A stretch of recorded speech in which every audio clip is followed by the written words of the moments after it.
نحمدہ ونصلی علی رسول الکریم اما بعد فاعوذ باللہ من الشیطان الرجیم۔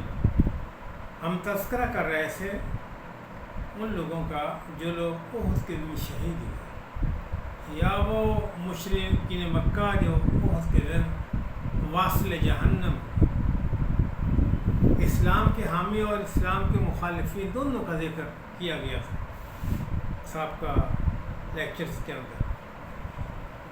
قزمان نامی ایک شخص، بڑا جرأت مند دلیل شخص تھا، اس نے دیکھا کہ اللہ کے رسول احد کی طرف رواں دواں ہیں اور اس کی قوم بھی اللہ کے رسول کے ساتھ مل گئی، تو قزمان نامی شخص لڑتا بہادری کے جوہر دکھائے تھے، مارا گیا۔ اور اس شخص نے 7 یا 8 بندے مارے، 7 یا 8 بندے، بڑی جرأت کے ساتھ، بڑی دلیری کے ساتھ لڑا، لڑتے مارا گیا۔ صحابہ کرام کہتے ہیں کہ آپ کو شہادت مبارک ہو، آپ شہید ہو گئے، اللہ کی راہ میں مارے گئے۔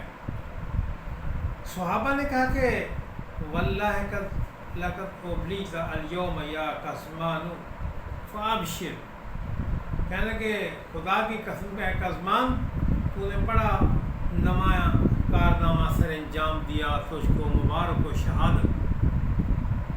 تو قزمان کہتا ہے کہ میں مسلمان نہیں ہوں، میں نے اپنی قوم کو دیکھا، میری قوم جا رہی ہے، میری قوم کچھ افراد کو دیکھا کہ اللہ کے رسول کے ساتھ جا رہے ہیں، میں نے میری قوم لڑے گی، ان کو بھی تو تکلیفیں آئیں گی، میرا خون ہے، میرے آئندہ و اقارب ہیں، تو مجھے ان کی حمیت نے پکڑ لیا، مجھے میرے ضمیر دیکھا قزمان تو یہاں بیٹھا ہے، تیری قوم تو حضرت محمد صلی اللہ علیہ وسلم کے ساتھ ہے اور وہ لڑنے کے لیے، جہاد کے لیے نکل پڑے ہیں، تم یہیں بھی بیٹھے ہو۔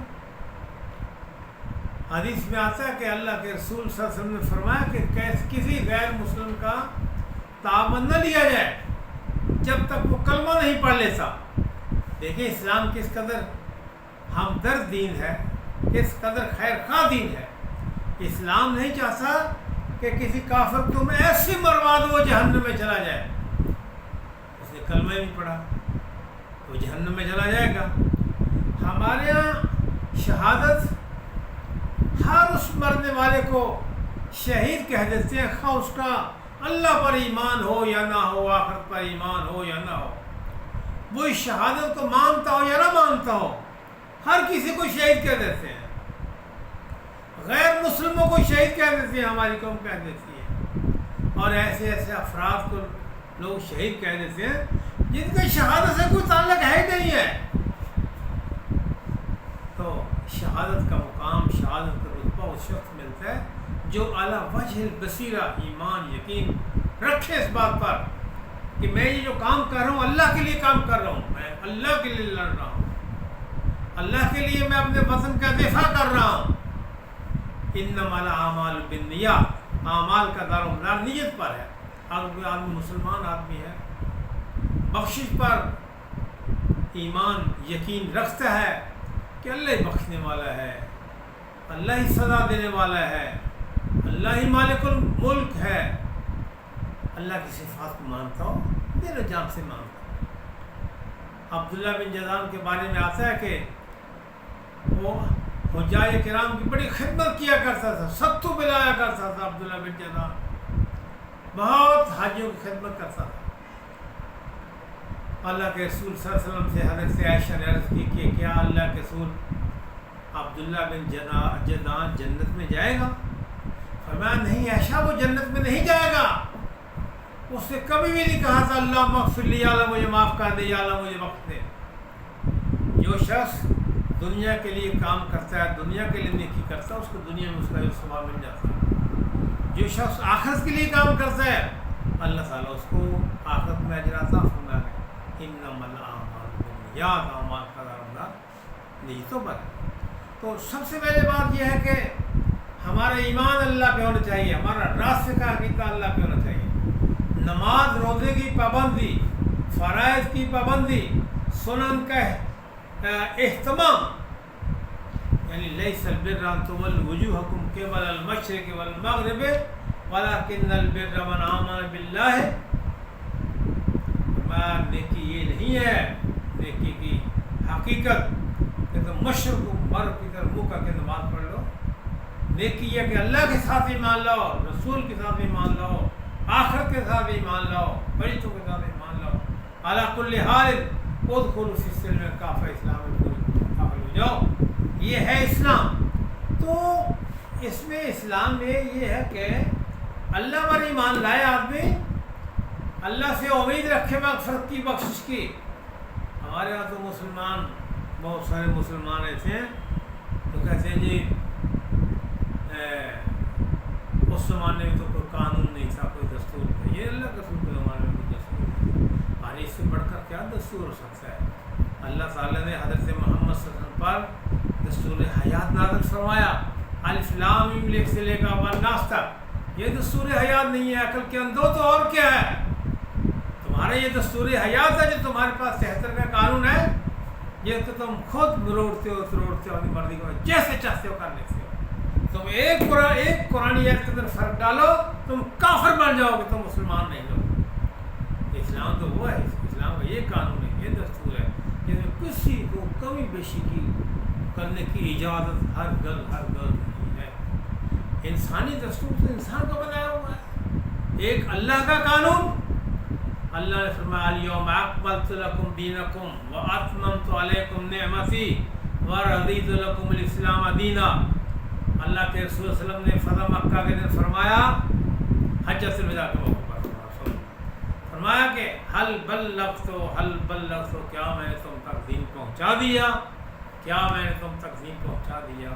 اور ساتھ ہی ساتھ اللہ کے رسول فرماتے ہیں جو دل چاہتا ہے تم مجھ سے سوال کرو، جو دل چاہتا ہے سوال کرو. صحابہ کرام سوال پہ سوال کرتے جا رہے ہیں حتیٰ کہ دین کی اس دن تکمیل ہو گئی. اللہ نے الیوم اکملت لکم دینکم یہ آیت نازل فرمائی. رسول اللہ صلی اللہ علیہ وسلم نے فرمایا کہ کیا میں نے تم تک دین پہنچا دیا، کیا میں نے تم تک دین پہنچا دیا. تو صحابہ کرام ہاتھ کھڑے کر کے ایسے ہیں کہ اللہ کے رسول آپ نے ہم تک اللہ کا پیغام، اللہ کا دین پہنچا دیا. تو اللہ کے رسول صلی اللہ علیہ وسلم آسمان کی طرف نظر اٹھا کر کہتے ہیں اللہم اشہد، یا اللہ گواہ رہنا 1,24,000 کے لگ بھگ جمع غفیر یہ مجمع کہہ رہا ہے اے محمد صلی اللہ علیہ وسلم آپ نے نبوت کا حق ادا کر دیا، آپ نے نبوت کا حق ادا کر دیا، آپ نے ہم تک حق پہنچا دیا. اللہ کے رسول یا اللہ گواہ رہنا میں نے تیرا دین ایسے ہی پہنچا دیا جیسے تو نے مجھ پر یہ اپنا دین نازل فرمایا تھا. پھر یہ کہ جنگ احد میں منافق اور مسلم اللہ نے ان کو الگ الگ کر دیا. منافقوں نے اپنے آپ کو چھپایا ہوا تھا اسلام کی آڑ میں، اپنی زبانوں سے کلمہ پڑھتے تھے، کہتے تھے ہم مسلمان ہیں، اور ساتھ ساتھ قسم قرآن اٹھاتے تھے.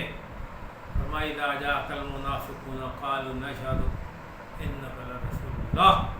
فرمایا محمد صلی اللہ علیہ وسلم قسمیں اٹھاتے ہیں آپ کے پاس آ کر کہتے ہیں کہ آپ اللہ کے رسول ہیں، اور کہیں یا اللہ گواہ رہنا حضرت محمد صلی اللہ علیہ وسلم اللہ کے رسول ہیں. اللہ کو گواہ بناتے. عبداللہ بن ابی اللہ کے رسول صلی اللہ علیہ وسلم کے کان میں باتیں کرتا، قریب ہو کر باتیں کرتا، تاکہ دیکھنے والا صاحب کہے کہ یہ عبداللہ بن ابی بہت اللہ کے رسول کا قریبی ہے، اللہ کے رسول اس کے ناز و نیاز کی بات کرتے ہیں، یا یہ اللہ کے رسول کے ناز و نیاز کی باتیں کرتا ہے، قریب ہو کر کان کے پاس رہ کی باتیں کرتا. اور پھر آ کر قسم قرآن اٹھاتا، ایسا کہ لوگوں ہم بھٹکے ہوئے تھے، ہم صراط مستقیم پہ حرکت نہ تھے.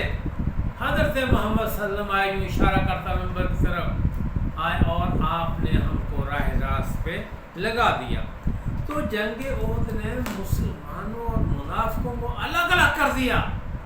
محمد صلی اللہ علیہ وسلم منافق لوگ یہ آپ کا ساتھ نہیں دیں گے۔ اللہ کہتا ہے کہ اے محمد صلی اللہ علیہ وسلم، یوں نہیں ہو سکتا کہ مومن اور منافق کے درمیان فرق نہ ہو، فرق کر دوں گا، منافقوں کو الگ کر دوں گا، مومنوں کو الگ کر دوں گا۔ جیسے آٹے سے عورت بال نکال لیتی ہے، ایسے اللہ نے منافقوں کو الگ کر دیا۔ صحابہ کرام پہچانتے تھے کون منافق ہے کون مسلمان ہے۔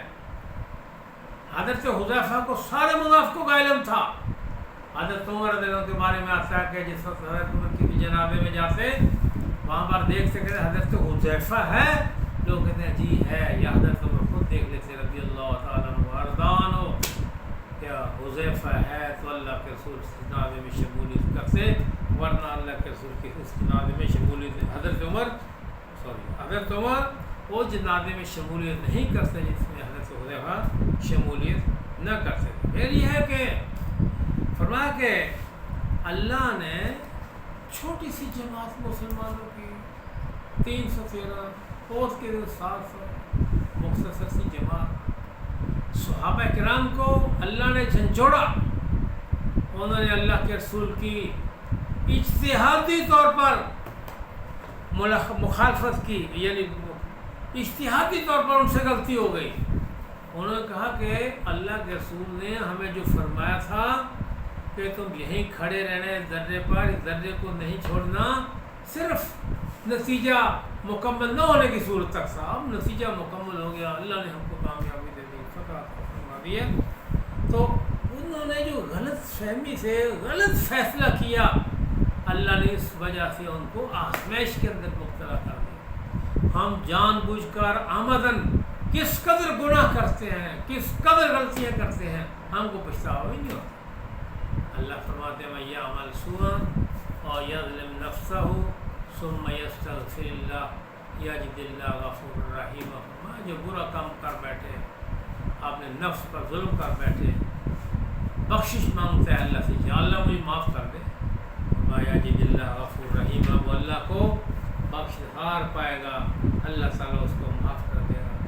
ہم فرمائل بکرم میں سائل ہی نہیں، اللہ تعالیٰ تو آواز دیتے ہیں رات کو، آؤ آؤ اے دن کے وقت گناہ کرنے والوں، میں رات کو تمہارے گناہ معاف کر دوں۔ صبح کے وقت فرشتہ آواز دیتا ہے، ندا دیتا ہے، اے رات کے وقت گناہ کرنے والوں آؤ، اللہ تعالیٰ تمہیں بخش دے، تمہیں معاف کر دے۔ اللہ کا دربار تو ہر وقت کھلا ہے، اللہ کا دربار کبھی بھی بند نہیں ہوتا، وہ سمیع ہے، وہ تمہاری ہر خواہش کو جانتا ہے، ہر بات کو جانتا ہے، سنتا ہے، تمہاری نیتوں کو جانتا ہے، تمہارے قلوب کو جانتا ہے، تمہارے اذہان کو جانتا ہے، تمہاری فطرت کو